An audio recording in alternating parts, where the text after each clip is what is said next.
Senin sore, 4 ketua umum partai koalisi pendukung Ganjar Pranowo menggelar pertemuan di kantor DPP PDIP, Menteng, Jakarta Pusat. Dalam pertemuan, Arsyad Rashid resmi ditunjuk menjadi ketua tim pemenangan bakal capres Ganjar Pranowo di Pilpres 2024. Arsyad Rashid adalah seorang pengusaha yang saat ini tercatat sebagai Ketua Umum Kamar Dagang Indonesia atau Kadin. Mantan Panglima TNI Andika Perkasa menjadi salah satu wakil tim pemenangan. Ya, penunjukan dari Pak Arsyad Rashid tadi kan dilakukan ya dengan melihat bagaimana karakter dari Pak Ganjar Pranowo, target-target pemenangan, kemudian kita lihat track record-nya, sehingga semua sepakat suara bulat tadi untuk Pak Arsyad Rashid sebagaimana disampaikan Pak Haritanu sebagai ketua tim pemenangan nasional. Setelah menunjuk ketua tim pemenangan bakal capres Ganjar Pranowo di Pilpres 2024, pertanyaan selanjutnya adalah, kapan Ganjar akan mengumumkan wakilnya? Perihal calon wakil Ganjar di Pilpres 2024 hingga kini memang masih menjadi tanda tanya, meski sejumlah nama kerap digadang-gadang menjadi kandidatnya. Tak hanya itu, mendekati waktu pendaftaran Capres-Cawapres yang dijadwalkan Oktober mendatang, pendekatan antar partai untuk menambah kekuatan koalisi juga terus terjadi. Pendekatan terhadap Partai Demokrat salah satunya. Partai ini memang tengah didekati kubu Ganjar maupun Prabowo pasca menarik dukungannya dari pasangan Anies Baswedan dan Muhaimin Iskandar. Penjajakan ini diakui oleh Ketua DPP PDIP Puan Maharani. Saya ucapkan selamat kepada pasangan Mas Anies dan Caimin yang sudah mendeklarasikan sebagai calon presiden, calon wakil presiden. Komunikasi dengan Demokrat sendiri, Mbak, apakah sudah terjalin? Masih berjalin dan selalu terjalin. Jadi tentu saja setelah ini kita mungkin akan melakukan silaturahmi untuk menjajaki kemungkinan-kemungkinan yang ada. Begitu pula dengan kubu Prabowo Subianto. Gerindra menilai Prabowo dan AHY akan nyambung karena berlatar belakang yang sama, yaitu militer. Beliau berdua ini kan orang militer yang terjun ke politik dan berhasil ya, membentuk partai politik yang menjadi ikut di parlemen dan menjadi partai besar. Jadi kayaknya nyambung lah kalau Pak Prabowo dengan Pak SBY dan Mas AHY, kayaknya sih secara psikologis nyambung. Soal penentuan cawapres selalu menjadi domain para ketua umum parpol secara bersama-sama, bukan hanya sosoknya, yang termasuk juga kriterianya dibicarakan bersama-sama. Ketua tim pemenangan Ganjar Pranowo sudah ditentukan. Penjajakan dengan Demokrat juga tengah dilakukan. Lalu, apakah ada peluang Ganjar berpasangan dengan AHY? Atau akankah ada kejutan dari Ganjar Pranowo? Tim Liputan, Kompas TV.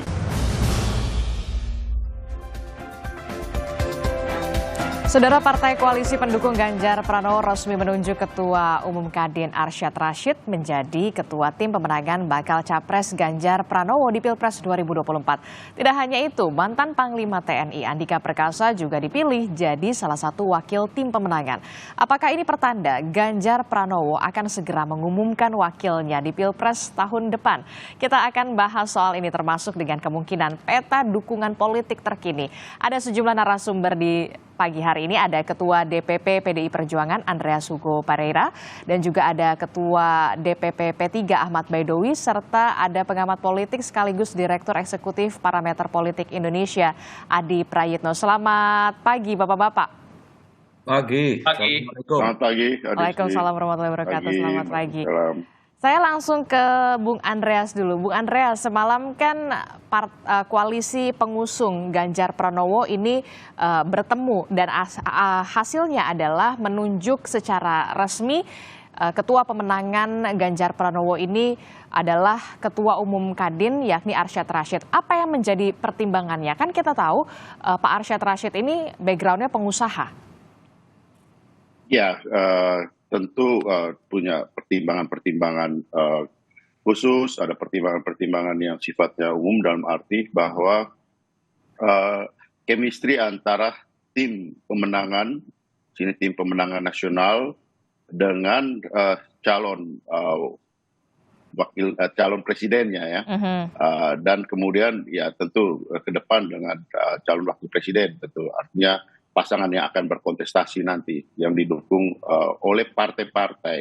Di sini kan ada teman-teman partai, ada P3, ada Perindo, ada Hanura yang sudah bersama-sama memutuskan untuk kerjasama mendukung Mas Ganjar sebagai calon presiden.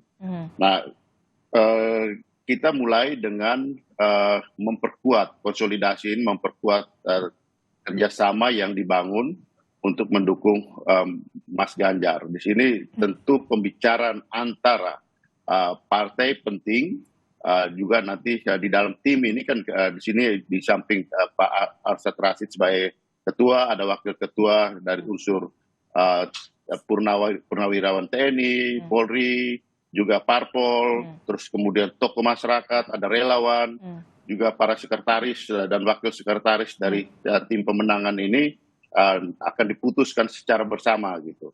Nah, intinya adalah membangun suatu kerjasama yang solid, yang mempunyai chemistry yang kuat, sehingga dengan demikian ini menjadi titik awal untuk bagaimana bersama-sama gotong royong bersama-sama memenangkan Mas Ganjar, dan kemudian nanti calon wakil presidennya pasti akan diumumkan bersama di dalam kontestasi Pilpres 2024 ini. Nah, kita tidak menghendaki kemudian ada yang datang, ada yang pergi, dan ya itulah pola yang kita bangun melalui kerjasama dengan chemistry yang kuat. Oke, chemistry yang kuat, konsolidasi yang kemudian diperkuat, bahkan sudah ada diperkuat oleh ketua tim pemenangannya sudah ada Pak Arsyad Rashid, wakilnya sudah ada Pak Andika Perkasa.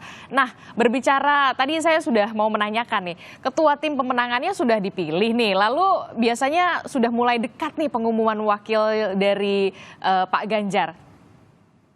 Ya pasti akan dalam waktu ke depan, kita masih punya bulan September ini, kita masih punya setengah bulan, ya setengah lebih lah bulan Oktober, dan ada waktu yang cukup untuk kemudian memutuskan sampai dengan ya pada saat terakhir kita mengajukan nama itu ke KPU. Di sini tentu kembali lagi kita lihat momentum mana yang paling tepat. Tapi yang paling penting adalah ya membangun soliditas kerjasama ini sehingga ini menjadi suatu kekuatan bersama untuk ya memenangkan. Kita juga menamakan ini tim pemenangan nasional gitu. Sehingga jangkauannya juga adalah jangkauan tentu harus menasional gitu. Dalam arti bahwa tim pemenangan ini harus adalah representasi dari Indonesia sebagai sebagai bangsa. Gitu. Oke, tadi Bung Andreas mengatakan ini tunggu momennya dulu, ada yang datang, ada yang pergi. Memang ada yang mau datang, Bung Andreas? Ya kita kan di sini terbuka gitu, terbuka untuk berdialog, berdiskusi dengan mereka yang mempunyai pandangan yang sama dengan teman-teman dengan tim pemenangan ini, dengan partai-partai yang sudah memberikan dukungan pada Mas Ganjar. Nah, sehingga dengan demikian ya kebersamaan itu yang akan menentukan gerak langkah untuk menuju kemenangan itu gitu. Kita tahu bahwa banyak ya kelompok-kelompok baik itu partai politik, juga kelompok-kelompok masyarakat, relawan yang hari-hari ini ya menunggu positioning daripada ya kontestasi yang akan ikut di dalam kontestasi Pilpres 2024. Dan banyak kami juga ya mendapat ya respon dari kawan-kawan, dan kita lihatlah nanti ke depan. Kita lihat nanti ke depan apakah kemudian akan ada new member. Kan kita juga lihat nih di sebelah sana spotlight, kemudian Partai Demokrat mengatakan sudah move on. Apakah juga sudah membuka pintu terbuka kepada Partai Demokrat untuk ayo kemudian ikut ke koalisi kami?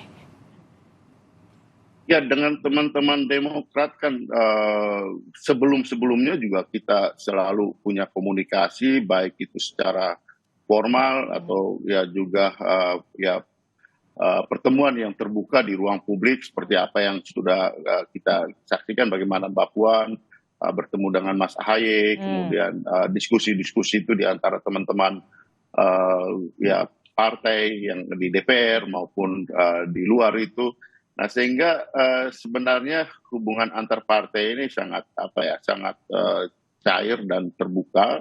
Nah, sehingga ya, ini memberikan ruang untuk kita berdialog. Bahwa kemudian nanti keputusannya bagaimana nanti kita lihat gitu. Tapi yang penting kita membuka ruang untuk komunikasi, untuk berbicara. Kenapa? Karena tentu ya keputusan untuk bergabung itu tidak bisa dipaksakan. Dalam arti bahwa kita tidak bisa membuat suatu rekayasa yang berlebihan untuk memaksakan bahwa suatu kerjasama itu, atau ya kalau teman-teman lain mengatakan bahwa koalisi itu ada di dalam tanda petik bahwa ini ada dalam suatu situasi keterpaksaan. Dalam masyarakat terbuka demokratis seperti sekarang, nah itu akan menjadi bumerang sendiri untuk demokrasi itu.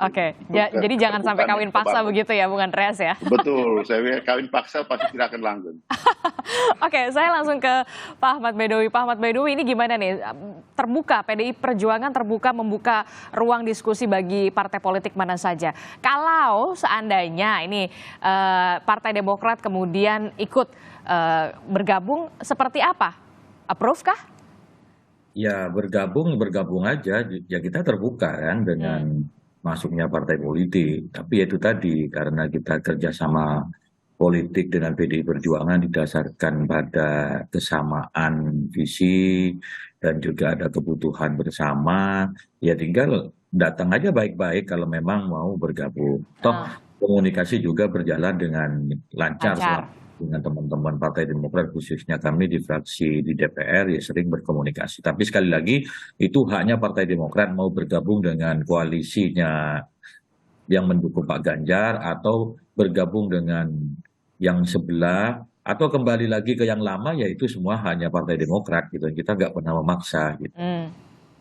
Tapi peluangnya bagaimana dengan Pak Sandi? Kalau dari P3 sendiri kan kemudian mengusulkan atau menyodorkan nama Sandiaga Uno sebagai pendamping Ganjar Pranowo. Ya itu tadi saya katakan bahwa ya kalau mau bergabung aja tanpa mengajukan syarat di awal. Sama seperti kami bergabung dengan PDI Perjuangan tanpa syarat, tapi kemudian oleh teman-teman PDI khususnya Bu Mega dan disampaikan oleh Mbak Puan, P3 punya hak untuk mengusulkan, punya peluang, punya hak untuk mengusulkan. Ya kita usulkan dan sampai sekarang P3 nggak pernah maksa-maksa gitu kan. Meskipun juga belum ada keputusan, terus tidak lantas kemudian P3 langsung ngambek gitu kan. Terus, kan yakin nggak ngambek nanti? Nggak khawatir. Nah, buktinya sekarang gimana coba?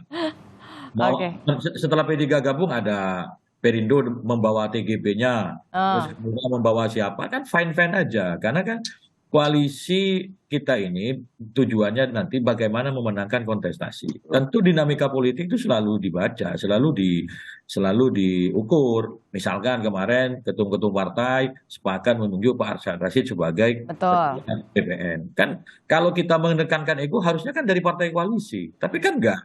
Nah, hal-hal seperti itu yang kalau dibicarakan duduk bersama itu akan akan indah hasilnya gitu, tidak main ancam mengancam gitu. Begitu kan. Jadi dipastikan tidak akan khawatir lah ya, tidak akan ancam mengancam begitu ya.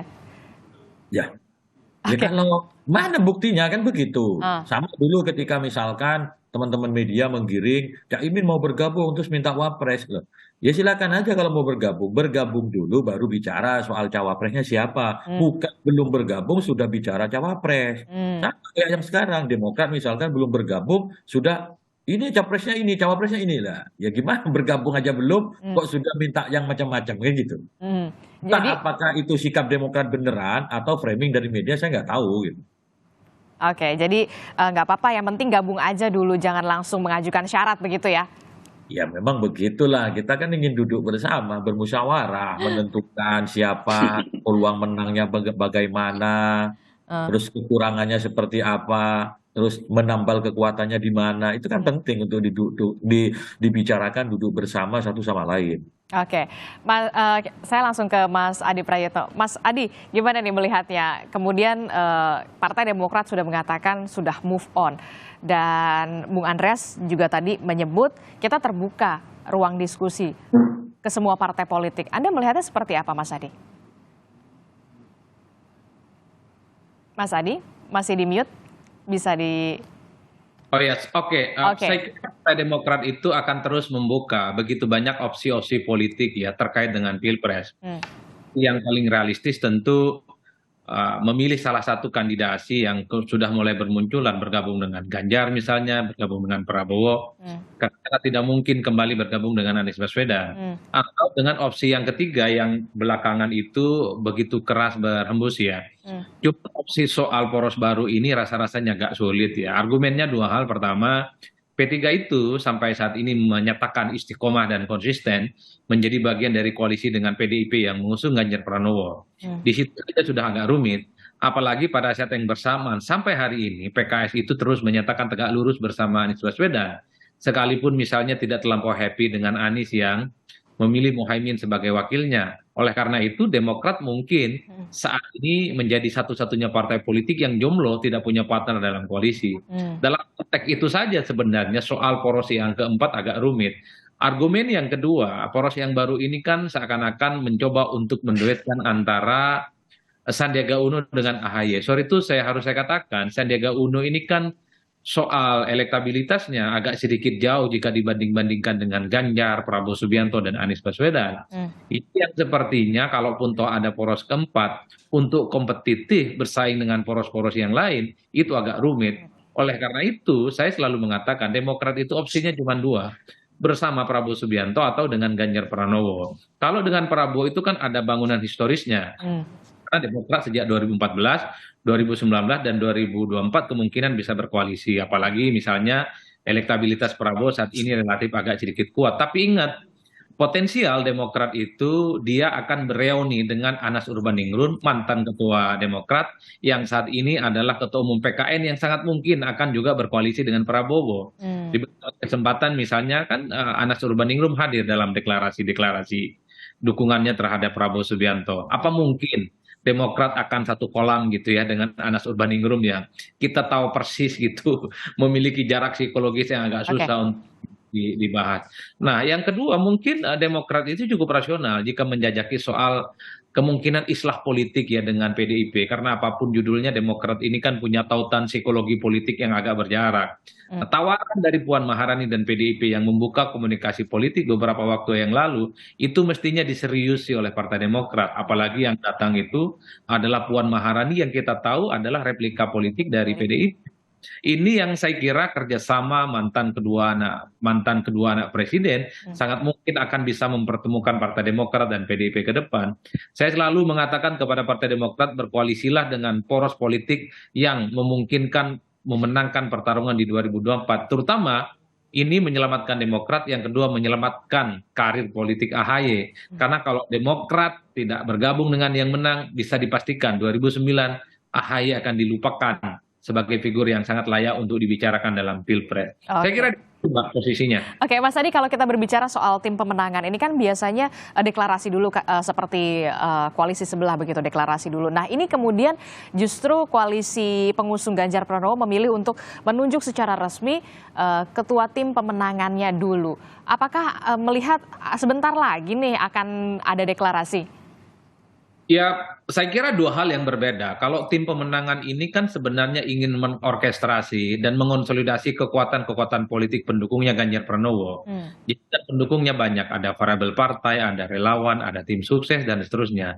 Jadi ada tim khusus yang sebenarnya untuk mengonsolidasi kekuatan ini. Kalau persoalan cawapres saya kira ini domainnya Megawati, kemudian domainnya Pak Mardiono, kemudian ya domainnya Perindo dan Hanura lah. Karena yang bisa memutuskan soal siapa calon pendampingnya Ganjar Pranowo adalah kesepakatan-kesepakatan ketua umum partai. Saya membayangkan kalau tim pemenangan itu hanya menerjemahkan semua kesepakatan politik, kebijakan-kebijakan politik yang sudah dibuat oleh partai ya. Tapi kalau dihitung rata-rata memang ini saya membaca semacam soft landing pada persiapan soal kira-kira siapa yang akan segera diumumkan untuk bisa mendampingi Ganjar Pranowo. Karena bagi partai pendukung Ganjar Pranowo yang paling penting juga dalam Pilpres itu membangun infrastruktur politik ya. Karena infrastruktur ini bukan hanya sebatas ornamen, bukan hanya sebatas hiasan, tapi menjadi instrumen dan variabel penting untuk mengaksentuasi soal bagaimana pola pemenangan ke depan. Oleh karena itu, kalau PDIP kan sebenarnya dengan P3 dan Perindo dan Hanura tidak terlampau pusing. Siapapun cawapresnya, poros ini akan memungkinkan bisa maju di 2024. Beda dengan Prabowo dan Anies, kehilangan satu partai akan menjadi kiamat sehari bagi mereka. Kekhawatiran tidak bisa maju. Prabowo misalnya, kalau Golkar angkat kaki kan nggak cukup itu Gerindra dan Oke, itu artinya Anda melihat kemudian PDI Perjuangan sekarang wait and see aja dulu begitu? Ya saya termasuk orang yang meyakini bahwa PDIP mainnya di last minute ya, karena soal siapa cawapresnya kan menu-menu politiknya banyak dan tidak terlampau misalnya didesak oleh kepentingan segera untuk mengumumkan. Satu sisi elektabilitas Ganjar itu rebound selama 1-2 bulan ini karena momentum politiknya sudah mulai positif. Yang kedua, cawapresnya kan banyak yang ngantri sebenarnya. Ada 7, ada 5 yang saya kira memiliki nama-nama besar. Di situ ada PMD, ada Sandiaga Uno, ada Andika Perkasa gitu ya, dan seterusnya dan seterusnya. Jadi kalau persoalan cawapres sebenarnya teman-teman PDIP, kemudian P3 dan partai pengusung Ganjar sedang melakukan beauty contest. Kira-kira siapa yang menurut mereka disepakati yang akhirnya akan menjadi pendampingnya Pak Ganjar Pranowo. Orangnya ada, tinggal ditunjuk siapa namanya, kan itu saja. Oke, benar Bung Andreas, lagi beauty contest nih PDI Perjuangan. Kan dari kemarin juga kita lihat kan artinya suara dari masyarakat, dari berbagai macam kelompok yang memberikan nominasi-nominasi nama untuk calon wakil presiden. Saya kira proses itu bagus, indah gitu, dalam arti bahwa inilah ruang demokrasi yang masuk di dalam ruang partai politik yang akan mengusung gitu. Pada dasarnya seperti tadi sudah disinggung oleh Mas Baidowi, kita bekerja sama ini membangun soliditas kerjasama antar partai dengan kelompok-kelompok relawan yang sudah bergabung. Prinsipnya adalah untuk memenangkan kontestasi Pilpres 2024 ini gitu. Oleh karena itu pada akhirnya toh yang namanya calon wakil presiden itu hanya satu orang gitu. Dan dari nama-nama itu kita tentu menghendaki nama yang kemudian bisa memberikan kontribusi untuk pemenangan gitu. Nah di sini saya kira kesepakatan itu tentu akan diambil dengan sangat-sangat rasional oleh para ketua umum untuk memutuskan, dan keputusan itu adalah keputusan bersama untuk menuju ke pemenangan gitu kan. Kita juga sudah menamakan ini tim pemenangan gitu. Jangan sampai kemudian sehingga fokusnya adalah pemenangan gitu. Jangan sampai ketika kemudian ada pengumuman bakal calon wakil presiden, ada partai politik di dalamnya yang kemudian mundur teratur begitu ya Bung Andreas ya. Solid dulu pastinya.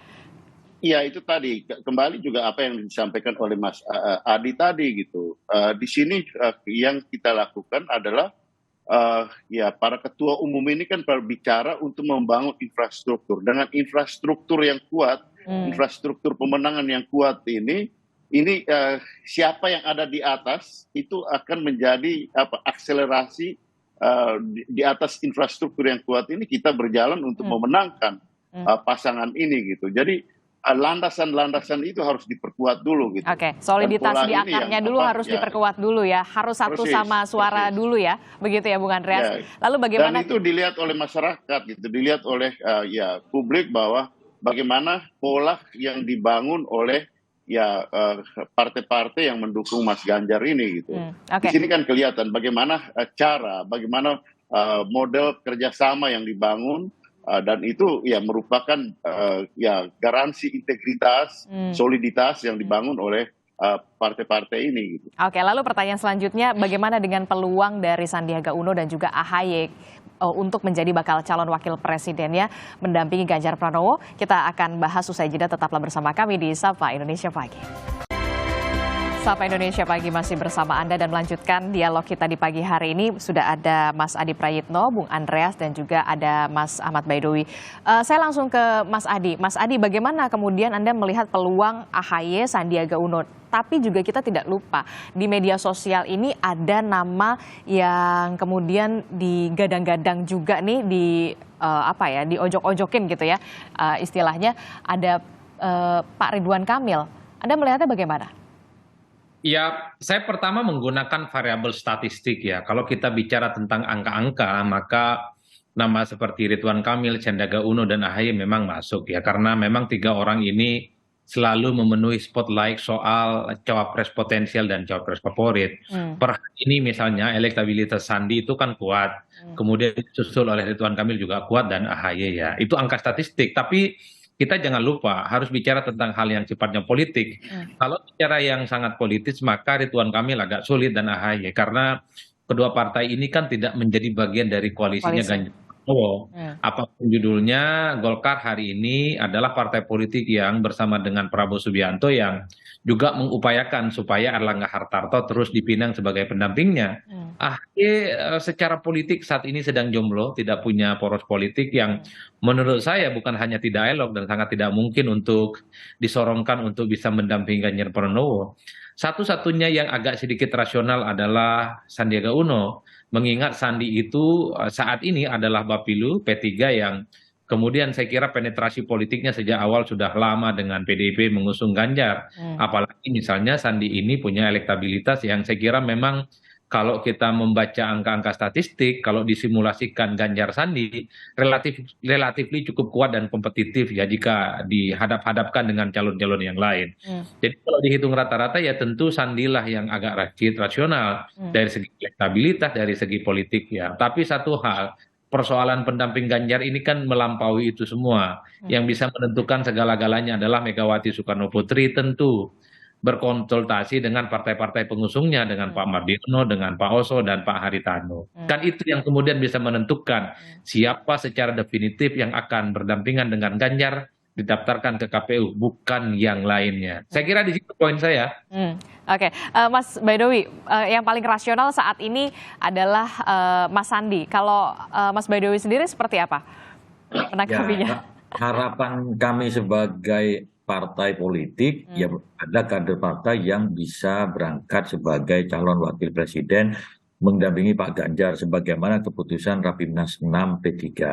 Namun sekali lagi posisi P3 kan hanya mengusulkan, penentuan keputusannya itu kan dirembuk bersama.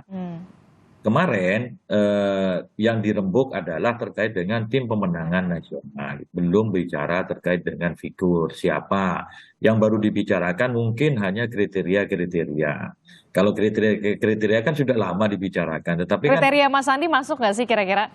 Ya kalau tadi dari angka statistik misalkan dari hasil survei itu jelas masuk, tetapi variabelnya tidak hanya itu, tapi variabel yang lain. Kalau kemudian apa kriterianya mewakili sisi religius ya juga masuk kan begitu, mewakili apa sisi luar Jawa juga masuk. Namun sekali lagi kita tidak mendahului keputusan dan tidak dalam posisi untuk mendesak karena kita sudah sepakat sejak awal menyatakan kerjasama politik dengan PDI Perjuangan bahwa penentuan cawapres akan dilakukan secara musyawarah. Nah, ya kita tunggu musyawarah para ketum-ketum partai itu karena sebentar lagi juga akan ada pertemuan. Toh waktu yang kita miliki mendaftar ke KPU sampai ditutupnya masa pendaftaran itu sekitar masih 1,5 bulan ke depan. Nah, 1,5 bulan ke depan ini tentu banyak dinamika politik yang terus dicermati. Karena melihat politik itu kan tidak bisa dilihat dari satu sisi, tapi harus dari berbagai sisi untuk menghasilkan sebuah analisa yang komprehensif gitu untuk bisa memenangkan kontestasi. Oke, Bung Andreas, tadi sudah disinggung nih sama Mas Ahmad Baidowi. Akan ada pertemuan selanjutnya. Informasinya nih katanya 13 September. Apakah ini sudah mulai mengkerucutkan karena memang ketua tim pemenangan sudah ditunjuk? Ya, ke depan ini ada hari-hari untuk memperkuat infrastruktur tim pemenangan nasional ini. Gitu. Kita sudah putuskan, para ketua umum kemarin sudah memutuskan Pak Arsyad Rashid, ya kita tahu bahwa Pak Arsyad Rashid ini adalah seorang seorang pengusaha yang sukses. Beliau juga adalah seorang orang muda yang mempunyai background baik, sangat cemerlang dalam dunia usaha dan ini akan menjadi kombinasi yang bagus dengan Mas Ganjar ke depan untuk memenangkan. Nah, setelah ini tentu harus membentuk tim pemenangan nasional secara lengkap gitu. Dan rapat-rapat selanjutnya yang kami peroleh dari informasi dari ya Pak Sekjen bahwa untuk memperkuat tim pemenangan nasional ini, karena sekarang kan sudah ada ya ada nama-nama, ada dari unsur-unsur, dan unsur-unsur ini adalah merupakan representasi dari ya unsur profesional, unsur masyarakat, civil society, ada unsur tokoh-tokoh, tentu tokoh-tokoh agama, juga tentu ya generasi muda, sehingga ini menjadi suatu kekuatan yang solid untuk bersama-sama memenangkan Mas Ganjar dan calon wakil presidennya ke depan. Bahwa yang akan menjadi calon wakil presiden itu adalah wilayah ketua umum. Oke, levelnya level pimpinan lah ya intinya. Nah, kalau untuk strateginya, karena kan tadi Mas Baidowi sudah menyatakan ini harus komprehensif. Kemudian, lalu bagaimana untuk strategi pemenangan, khususnya di Jawa Timur dan juga Jawa Barat? Karena kalau kita tahu ya Jawa Tengah sudah dipegang lah sama PDI Perjuangan. Ya kita nggak bisa membuat generalisasi seperti itu, gitu. Bahwa ini coupling gitu. Tapi ya kita lihatlah, ini mengklaim itu baik dan ya di politik itu perlu ada klaim. Tapi ketika membuat keputusan kita harus melihat dengan peta yang terbuka dan kemudian menghitung secara rasional. Dalam hal ini tentu ya masih ada banyak ruang yang ada di Jawa Timur. Mas Baidowi ini dapilnya Jawa Timur, dia tahu persis gitu. Mas Adi ini kan orang Jawa Timur juga. Jadi masih banyak ruang di Jawa Timur, masih banyak ruang di Jawa Barat, masih banyak ruang di Sumatera, di mana itu adalah wilayah-wilayah yang akan menjadi wilayah pertarungan untuk memenangkan Mas Ganjar dan calon wakil presidennya. Nah, disinilah saya kira infrastruktur tim pemenangan itu juga perlu menjadi representasi. Makanya saya katakan tadi ada representasi representasi kelompok masyarakat, ada representasi wilayah, sehingga dengan demikian ini menjadi suatu kekuatan yang menasional dan mensinergikan tim ini sebagai suatu tim yang sifatnya tentu juga menasional dengan berbagai macam unsur-unsur yang ada di bangsa ini gitu. Oke. Lalu bagaimana kemudian Mas, kan kita udah tahu Bung Andreas kalau sebelah nih udah ada nih Caimin. Kalau dari koalisi pengusung Ganjar Pranowo sendiri sudah ada nama tokoh nggak nih untuk strategi pemenangan di Jawa Timur? Ibu Khofifah atau Mbak Yeni Wahid begitu? Kita punya banyak nama di situ. Kita punya banyak figur-figur yang bisa merepresentasikan baik Jawa Timur. Itu bisa di dalam tim pemenangan, karena toh ini ya, presiden dan wakil presiden itu kan cuma satu. Calon wakil presiden dan calon wakil presiden itu kan cuma satu gitu kan. Sementara ke depan di dalam tim pemenangan itu perlu banyak orang gitu. Nah, sehingga disinilah pentingnya membangun satu tim yang kuat untuk bersama-sama gitu, memenangkan kontestasi pilpres dan pilpres ini gitu. Sehingga di sini tim pemenangan ini menjadi tentu suatu faktor yang penting. Dan di sini kita sudah punya komandannya, yaitu Pak Arsyad Rashid, yang kita tahu punya background yang bagus. Beliau adalah seorang, itu tadi saya bilang, seorang pengusaha yang sukses, yang mempunyai wawasan ekonomi yang luas, terbuka, dan tentu nasional. Beliau adalah seorang ketua Kadin, dan ketua Kadin tentu mempunyai wawasan baik nasional maupun internasional dalam hal bidang ekonomi, khususnya bidang bisnis atau perdagangan. Dan ini penting untuk kita lihat bagaimana dengan visi, dengan apa yang sudah dilakukan oleh Pak Jokowi yang selama ini, kita lihat bagaimana fokus pembangunan dalam bidang infrastruktur, bagaimana pembangunan sumber daya manusia yang membutuhkan daya jangkau baik nasional maupun internasional. Dan di sini orang seperti Pak Rashid ini adalah orang yang tepat. untuk menerjemahkan apa yang dipikirkan oleh baik Pak Jokowi termasuk maupun nanti kemudian oleh Mas Ganjar. Termasuk juga hitung-hitungan bagaimana strategi untuk wilayah Jawa Timur pastinya. Nah, Mas Adi ada yang ingin disampaikan sepertinya nih untuk wilayah pemenangan Jawa Timur seharusnya sosoknya seperti apa yang memenuhi kriteria? Ya, saya kira memang teori dari sebuah kemenangan dalam Pilpres itu kan dua, mempertebal basis dukungan politik dan mengurangi jarak kekurangan.